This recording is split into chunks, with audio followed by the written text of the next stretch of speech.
कालिंदिनी की पोथी में सभी मित्रों का हार्दिक स्वागत है। आप इस वीडियो को देखने के लिए सब्सक्राइब करके लाइक करिए। धन्यवाद। आपको कालिंदिनी की पोथी में किरण कालिंदिनी कुछ कहानियाँ सुनाएंगी। कुछ कहानियों में एक कहानी है कर्म और कल। इसकी कहानी का पहला भाग। एक जंगल था। उस जंगल में एक शेर था। शेर अपनी मांद में रहता था। उसकी मांद से थोड़ी ही दूर में एक बड़ा वृक्ष था।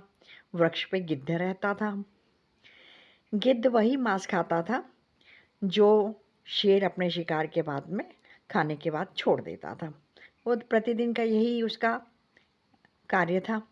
उसके बाद में वो पास में ही एक नदी बहती थी, वहाँ जाता था, पानी पीता था, कुछ मिल जाता था तो खा लेता था। ये करते करते एक दिन उसका ध्यान गया, नदी के उस तरफ एक मंदिर था।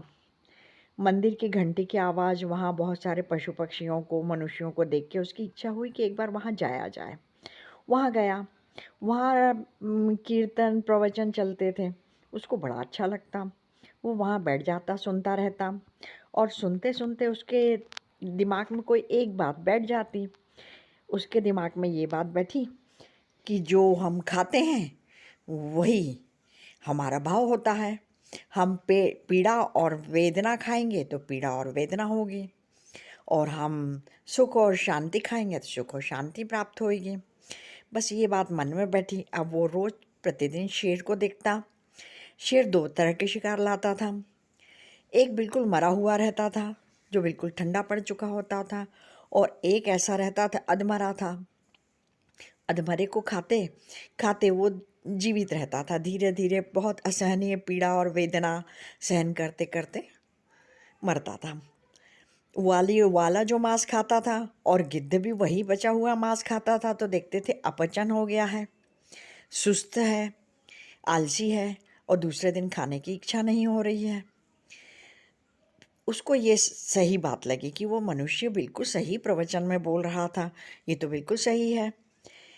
फिर उसको आकर्षण हुआ कि क्यों ना मैं रोज़ ही कोशिश करूं कि वहाँ जाके वो प्रवचन सुनूं, और प्रवचन में रोज़ नित्य एक ना एक बात सुनता रहूं और उसको प्रयोग में लाता रहूं दैनिक दिनचर्या में। मनुष्य बड़े अजीब हैं, अद्भुत हैं।